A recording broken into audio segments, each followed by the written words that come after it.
Fry প্যানে মোমো বানানোর দারুণ রেসিপি শেয়ার করছি, সাথে থাকছে চিলি অয়েল।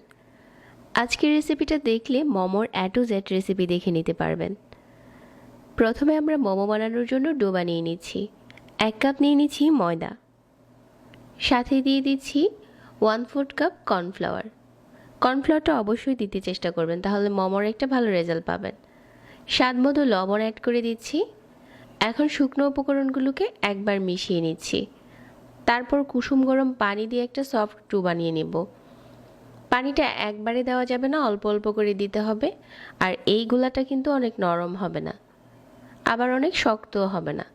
সফট একটা গোলা বানিয়ে নিতে হবে হাত দিয়ে মাখিয়ে। কুসুম গরম পানি দিলে এই গোলাটা সাথে সাথেই সফট হয়ে যায়। তারপরে আমি রেস্টে দিয়ে দিচ্ছি এই 10 মিনিটের জন্য। আর এই 10 মিনিটে আমরা চিকেন কিমাটা রেডি করে নিচ্ছি। 1 টুকরো বড় সাইজের মুরগির মাংস নিয়ে এভাবে প্রথমে কুচি করে নিয়েছি, আর এখন ছুরি দিয়ে এভাবে করে কিমা করে নিচ্ছি। মুরগির মাংসের কিমাটা আপনি ছুরি দিয়েই করতে পারবেন। তারপর একটা বাটিতে নিয়ে নিলাম, সাথে দিয়ে দিয়েছি 1 চা চামচ আদা আর রসুন কুচি, 1/2 চা চামচ দিয়ে দিলাম লাল মরিচের গুঁড়া, 1/2 চা চামচ চিলি ফ্লেক্স, 1/2 চা চামচ গোলমরিচের গুঁড়া, 1 চা চামচ সয়া সস, 1 চা চামচ টমেটো সস, স্বাদ মতো লবণ দিয়ে দিচ্ছি, আর 1 চা চামচ বাটার। এখন আমাদের মোমো বানানোর জন্য কিমাটা রেডি। যে ডোটা আগে থেকে মাখিয়ে রেখেছিলাম, এটা হচ্ছে আমি বড় করে বেলে নিচ্ছি। যতটা সম্ভব এই রুটিটাকে পাতলা করে বেলতে হবে। মোমোগুলো আপনি যে সাইজ করে বানাবেন ঠিক এরকম করে কৌটোর ক্যাপ দিয়ে কেটে নিতে হবে। তারপর এরকম ছোট ছোট রুটি পেয়ে যাবেন মোমো বানানোর জন্য।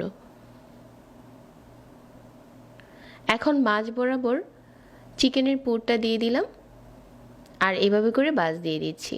মোমো আপনি যে কোনোভাবে বানাতে পারবেন, আপনার পছন্দ মতো। তবে আজকে একদম সিম্পল একটা বাচ আপনাদেরকে দেখিয়ে দিচ্ছি, চাইলে এভাবেও বানাতে পারেন।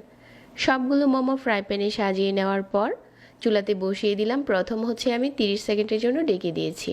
পানি দিয়ে দিচ্ছি এখানে প্রায় 1/4 কাপের মতো হবে, এর থেকে বেশি আর পানি লাগবে না। এই পর্যায়ে চুলার আঁচ কমিয়ে মোমোটাকে ভাপ দিয়ে নিচ্ছি।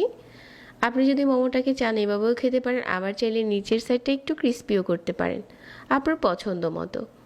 এখন মোমোটা বানানো হয়ে গেছে, আর বানিয়ে নিচ্ছি চিলি অয়েল। পরিমাণ মতো রান্নার তেল নিয়ে নিলাম, সাথে দিয়ে দিচ্ছি রসুন কুচি।